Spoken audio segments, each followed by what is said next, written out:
कल हमने कंप्लीट किए थे जितने भी डाइजेस्टिव ग्लैंड हैं।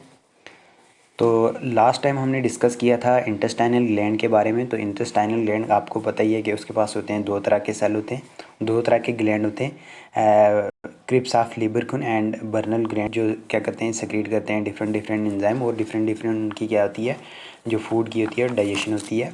तो आज हम स्टार्ट करेंगे डाइजेशन ऑफ फूड के, मतलब माउथ में डाइजेशन कैसे होगी, स्टमक में डाइजेशन कैसे होगी और इंटेस्टाइन में कैसे होगी। तो अब ये जो डाइजेशन होती है फूड की, आपको पता ही है कि हम जो फूड लेते हैं, हम हमारे फूड में क्या होता है, कार्बोहाइड्रेट होते हैं, फैट्स होते हैं और प्रोटीन होते हैं। तो जब भी हम फूड लेंगे तो सबसे पहले उसकी क्या होगी, मैकेनिकल डाइजेशन होगी, देन उसके बाद क्या होगी, केमिकल डाइजेशन होगी। अब ये जो मैकेनिकल डाइजेशन है ये किस तरीके से होती है, तो सबसे पहले हम वो देखेंगे। अब ये जो डाइजेशन है ये माउथ में मैकेनिकल डाइजेशन कैसे होगी। तो क्या होता है कि जब हम क्या करते हैं माउथ, अब ये जो डाइजेशन है आपको पता ही है कि ये माउथ से स्टार्ट हो जाती है। तो सबसे पहले जब हम क्या करेंगे कि फ़ूड को इंजेस्ट करेंगे तो हमारे मुंह के अंदर जाएगा और वो मिक्स किसके साथ होगा, सलाइवा के साथ मिक्स होगा। और देन उसके बाद जो लार्ज पार्टिकल होंगे वो किसकी, मतलब उनको टीथ क्या करेंगे, उनकी ब्रेक डाउन करेंगे, ब्रेक डाउन करके उनको स्मॉल पार्टिकल में चेंज कर देंगे और वो मिक्स किसके साथ होगा, म्यूकस के साथ होगा। अब ये जो म्यूकस के साथ मिक्स हुआ तो अब ये क्या बनेगा, हमारे माउथ के अंदर एक बॉल लाइक स्ट्रक्चर बनेगा।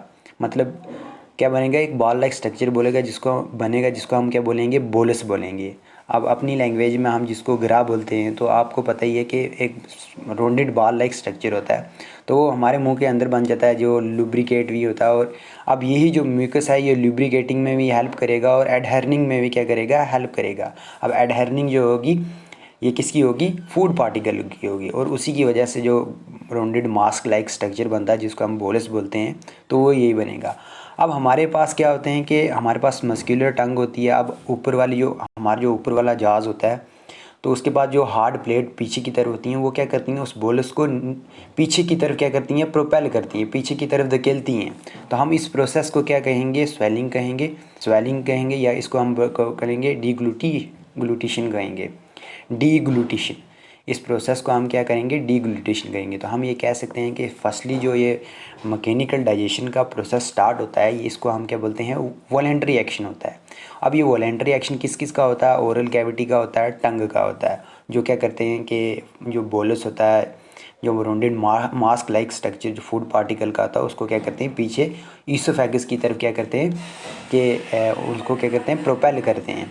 देन उसके बाद खुद ब खुद इनवॉलेंट्री एक्शन स्टार्ट हो जाता है। अब ईसोफेगस के पास क्या होंगे, लॉन्गिट्यूडनल मसल होंगे और सर्कुलर मसल होंगे, तो उनकी क्या होगी, खुद ब खुद रिलैक्सेशन एंड कंट्रैक्शन होगी, और उसी की वजह से वो जो small rounded mask like structure होगा वो किस में चला जाएगा, स्टोमक में चला जाएगा। तो हम इस चीज़ को बोलेंगे परसिस्टेल्टिक वेव कहेंगे। मतलब वो जो कंट्रैक्शन हो रही है, रिलैक्सेशन हो रही है, किसकी रिलैक्सेशन हो रही है, सर्कुलर और लॉन्गिट्यूडनल मसल की कंट्रैक्शन रिलैक्सेशन होगी। तो हम उससे क्या होगा, एक वेव पैदा होगी जिसको हम क्या बोलेंगे, परसिस्टेल्टिक वेव बोलेंगे। अब डाइजेशन ऑफ कार्बोहाइड्रेट, कार्बोहाइड्रेट की डाइजेशन कहाँ पे स्टार्ट हो जाती है, माउथ में स्टार्ट हो जाती है। अब माउथ जो है वो एक तो फैट की डाइजेशन करेगा और कार्बोहाइड्रेट की डाइजेशन करेगा, लेकिन सबसे ज़्यादा जो डाइजेशन होती है वो कार्बोहाइड्रेट की हमारे माउथ के अंदर होती है। प्रोटीन की तो बिल्कुल होती नहीं है, क्योंकि ये क्यों नहीं होती प्रोटीन की डाइजेशन, वो आगे हम देखेंगे क्या क्या, मतलब कुछ फैक्टर रहते हैं जो जिससे प्रोटीन की डाइजेशन नहीं होती। तो केमिकल डाइजेशन में अब जब कार्बोहाइड्रेट की डाइजेशन हो रही है तो हम इसको यही बोलेंगे कि अब एंजाइम का एक्शन होगा, तो हम इसको यही बोलेंगे कि ये क्या है, हमारी केमिकल डाइजेशन है। ऊपर हमने डिस्कस किया ना कि पहले क्या होगी, मैकेनिकल डाइजेशन होगी, देन उसके बाद क्या होगी, केमिकल डाइजेशन होगी। तो अब हम केमिकल डाइजेशन की बात करेंगे। तो जब भी हम फूड लेते हैं तो फूड में क्या होता है, कार्बोहाइड्रेट होते हैं, और कार्बोहाइड्रेट की फर्दर 3 टाइप होती हैं, पॉलीसेकेराइड, डाइसेकेराइड एंड मोनोसेकेराइड। अब ये जो पॉलीसेकेराइड है, डाइसेकेराइड है, इसकी ब्रेकडाउन होकर ये किस में टूटेगा, मोनोसेकेराइड में टूटेगा। अब वही जो मोनोसेकेराइड है वही क्या होगा, डाइजेस्ट होगा, हमारे ब्लड में चला जाएगा, जहाँ जहाँ पे उसकी ज़रूरत है वहाँ पे वो ब्लड जो होगा उसको क्या कर देगा, पहुँचा देगा। अब यही जो प्रोसेस होता है ये कब होता है, डाइजेशन के दौरान होता है। अब डाइजेशन जो होती है, मतलब कार्बोहाइड्रेट की ब्रेकडाउन हुई, मतलब पॉलीसैकेराइड डाइसैकेराइड की ब्रेकडाउन होती है, तो ब्रेकडाउन के दौरान क्या होता है, उनकी हाइड्रोलिसिस होती है, मतलब मीन्स एडिशन ऑफ वाटर होती है। अब ये एडिशन ऑफ वाटर कौन करता है, एक एंजाइम होता है जिसका नाम होता है हाइड्रोलेस एंजाइम। अब इस हाइड्रोलेस एंजाइम का काम यही होता है कि ये क्या करता है कि एडिशन करता है वाटर की, किस में, कार्बोहाइड्रेट में। अब आपको पता ही है कि पॉलीसैकेराइड जो हैं वो क्या होते हैं, हमारे स्टार्च हो गए, ग्लूकोज होते हैं, जो प्रेजेंट किस में होते हैं, ग्रेन्स में प्रेजेंट होते हैं, पोटैटोज़ में प्रेजेंट होते हैं, ट्यूबर में प्रेजेंट होते हैं और फ्रूट्स में प्रेजेंट होते हैं। तो उनकी क्या होती है कि डाइजेशन होती है, पॉलीसैकेराइड टूट के मोनोसैकेराइड बनाते हैं। अब सबसे पहले डाइजेशन ऑफ कार्बोहाइड्रेट होगी, तो मैंने ये पहले अभी भी बताया कि उसकी क्या होगी, हाइड्रोलिसिस होगी, देन उसके बाद उस पर क्या करेंगे, एंजाइम एक्ट करेंगे। अब वो एंजाइम कौन कौन से होंगे, कार्बोहाइड्रेस एंजाइम होंगे। कार्बोहाइड्रेस का मतलब यही है कि ऐसे ही एंजाइम जो कार्बोहाइड्रेट की ब्रेक डाउन करेंगे। अब ये जो कार्बोहाइड्रेस एंजाइम हैं ये 3 तरह के हैं, amylase enzyme, maltase enzyme and lactase enzyme. अब हमारा जो सलाइवरी ग्लैंड होता है वो सेक्रीट क्या करता है, म्यूकस सेक्रीट करता है, सलाइवा सेक्रीट करता है, और उसी सलाइवा में क्या होता है कि हमारा सलाइवरी अमाइलेस होता है, या जिसको हम बोल देंगे टाइलिन एंजाइम बोलेंगे, या उसको हम बोलेंगे अल्फ़ा एंजाइम बोलेंगे। अब वो जो अल्फ़ा एंजाइम है वो खुद क्या है, एंडोमाइलेस है, मतलब ये क्या करता है, ब्रेक डाउन करता है, किसकी ब्रेक डाउन करता है, पॉलीसैकेराइड और डाइसैकेराइड की ब्रेक डाउन करता है, और ब्रेक डाउन करके वो किस में चेंज कर देता है, मोनोसैकेराइड में चेंज कर देता है। अब ये जो सलाइवरी ग्लैंड है ये क्या करता है, सलाइवरी अमाइलेस को भी सिक्रीट करता है और लाइसोजाइम एंजाइम को भी सिक्रीट करता है।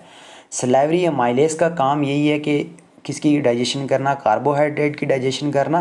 देन उसके बाद जो लाइसोजाइम एंजाइम है वो क्या करता है, स्टार्च को मतलब जो लाइसोजाइम एंजाइम है वो क्या करता है कि एंटीबैक्टीरियल एक्टिविटीज़ को क्या करता है कि मतलब एंटीबैक्टीरियल एजेंट है, जो भी मतलब बैक्टीरिया वगैरह या फॉरेन पार्टिकल होगा, जो भी एजेंट वगैरह होगा, डिजीज़ का एजेंट होगा, तो वो उसको क्या करेगा, किल कर देगा, और इससे क्या होगी कि एक प्रिवेंशन आ जाएगी, किससे, इन्फेक्शन से प्रिवेंशन आ जाएगी।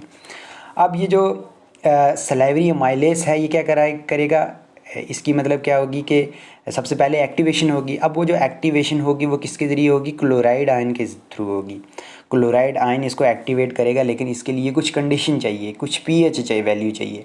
अब वो पीएच वैल्यू क्या है, 6.7 पीएच इसको वैल्यू चाहिए इसको एक्टिवेट होने के लिए। लेकिन जब भी मतलब हम देखते हैं कि मतलब प्रोटीन की डाइजेशन नहीं हो रही, तो प्रोटीन की डाइजेशन आखिर कहाँ पे होगी, तो स्टमक में स्टार्ट हो जाएगी। कल हम डिस्कस करेंगे स्टमक में जो डाइजेशन होती है वो किस तरीके से होती है। तो ये देखा गया है कि जो 30% कार्बोहाइड्रेट की डाइजेशन होती है वो किस में हो जाती है, मोथ में हो जाती है। अब ये मोथ में जो कार्बोहाइड्रेट की डाइजेशन होती है इधर क्या होता है, हाइड्रोलिसिस होती है। मैंने आपको ऊपर भी बताया कि सबसे पहले इसकी हाइड्रोलिसिस होगी, और हाइड्रोलिसिस ही इसकी क्या करवाएगी, ब्रेक डाउन करवाएगी। अब स्टार्च जो है वो किस में चेंज हो जाएगा, माल्टोस में चेंज हो जाएगा, आइसोमाल्टोस में चेंज हो जाएगा, डेक्स्ट्रिन में चेंज हो जाएगा।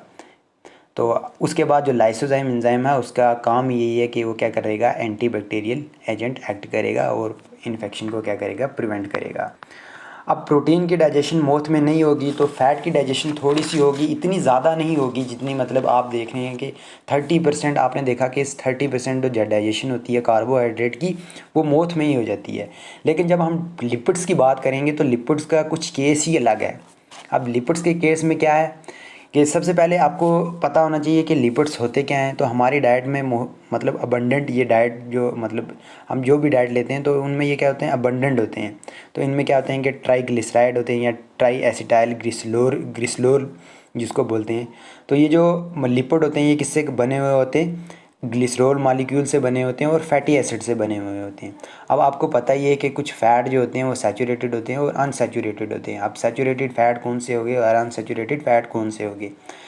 जब हम फैट्स की बात करेंगे, फ़ैट्स को अगर हम सॉलिड में देखें तो वो किस पे होगा, रूम टेम्परेचर पे होगा। तो हम उसको क्या बोलेंगे, ये क्या है, हमारे लिए सैचुरेटेड फैटी एसिड है। लेकिन जब हम ऑयल को देखेंगे तो अब वो रूम टेम्परेचर पे होगा, तो रूम टेम्परेचर में वो क्या होगा, लिक्विड स्टेज में होगा। तो लिक्विड स्टेज में हम उसको क्या कह सकते हैं कि ये क्या है, हमारा अनसैचुरेटेड फैटी एसिड है। तो हम इस तरीके से क्या करते हैं, इनकी डिस्टिंग्विश करते हैं कि सैचुरेटेड फैटी एसिड कौन सा है और अनसैचुरेटेड फैटी एसिड कौन सा है। लेकिन जब हम अपनी डाइट की बात करेंगे तो हम यूजुअल जो डाइट लेते हैं तो उसमें क्या होता है कि स्मॉल क्वांटिटी में क्या होता है कि फास्फोलिपिड होते हैं, कोलेस्ट्रॉल होते हैं। देन उसके बाद कोलेस्ट्रॉल एस्टर होते हैं। तो इनको क्या करते हैं कि मतलब इनको डाइजेशन करने के लिए ज़रूरी है कि हमारे पास एंजाइम हो। अब वो जो एंजाइम है वो कौन सा एंजाइम है? लिंगुअल लाइपेज एंजाइम है। लिंगुअल लाइपेज जो एंजाइम है वो सेक्रेट कौन करता है? सब लिंगुअल ग्लैंड करते हैं, जिसको हम बोलेंगे सीरस लिंगुअल ग्लैंड बोलेंगे या एब्नर ग्लैंड्स बोलेंगे। अब यही जो ग्लैंड हैं ये क्या करेंगे? सेक्रेट करेंगे, लाइपेज एंजाइम को सेक्रेट करेंगे। और ये ग्लैंड मैंने आपको जब मैं ग्लैंड की बात कर रहा था तो मैंने आपको बताया था कि ये जो सब लिंगुअल ग्लैंड होते हैं ये कहाँ पे पाए जाते हैं? बिलो द टंग के नीचे पाए जाते हैं। अब इन्हीं का काम क्या होता है कि इनको सिक्रीशन करनी होती है लाइपेज की, और वही जो लाइपेज होता है वो उसका एक्शन जो होता है वो किस पे होता है? फैट पे होता है, फैट की डाइजेशन करता है। अब इसके लिए क्या चाहिए कि इसके लिए जैसे अमाइलेज के लिए हमने देखा कि कुछ कंडीशन थी, तो इसके लिए भी क्या चाहिए? पीएच वैल्यू चाहिए। अब वो पीएच वैल्यू क्या है? 6.8। इसको क्या चाहिए? एसिडिक क्या चाहिए? ज़्यादा से ज़्यादा क्या चाहिए? एसिडिक कंडीशन चाहिए इसको काम करने के लिए। अब आप देख रहे हो कि मतलब जो मोथ है उसमें तो इतना कोई एसिड वगैरह नहीं है, मतलब एसिडिक कंडीशन नहीं है वहाँ पे, सिर्फ अल्कलाइनिटी है, बेसिक कंडीशन है। लेकिन जब ये क्या करेगा, लिपिड जो मतलब फैट के मतलब स्टमक के अंदर चले जाएगा तो वहाँ पे क्या होगी? एसिडिक कंडीशन होगी due to secretion of HCl acid. तो उसकी मतलब एसिड की वजह से वहाँ पे क्या होगी? एसिडिटी ज़्यादा से ज़्यादा होगी। तो उसके बाद क्या होगा कि अब स्टमक क्या होगा? स्टमक के पास भी खुद का एंजाइम होगा लाइपेज, जो लाइपेज की क्या करेगा? लिपिड्स वगैरह की क्या करेगा? डाइजेशन करेगा। जब इसकी अब ये कहाँ पे चला जाता है? स्टमक के पास चला गया। अब स्टमक का भी खुद का एक लाइपेज एंजाइम है, दोनों मिलके क्या करेंगे? अब सिक्रीशन क्या करेंगे? डाइजेशन करेंगे। वो डाइजेशन किसकी करेंगे? फैट की डाइजेशन करेंगे। तो ये था digestion of carbohydrate and digestion of lipid. ये मतलब मोथ में कैसे होती है, लिपिड की डाइजेशन कैसे होती है, देन उसके बाद कार्बोहाइड्रेट की डाइजेशन कैसे होती है। तो आज हमने ही डिस्कस किया। तो कल हम डिस्कस करेंगे कि स्टमक के अंदर प्रोटीन की डाइजेशन, फैट की डाइजेशन, कार्बोहाइड्रेट की डाइजेशन किस तरीके से होती है। तो आप तब तक इसको देखिए अच्छे से। अगर कहीं से समझ ना आए तो आप मेरे से फ़ौरन पूछिए। ये इतना मुश्किल भी नहीं है, ये बिल्कुल ईजी सा है। आप इसको देखिए और ख़ुद के नोट बनाइए। अगर कहीं से समझ ना आए तो आप मेरे से बार बार पूछ सकते हो।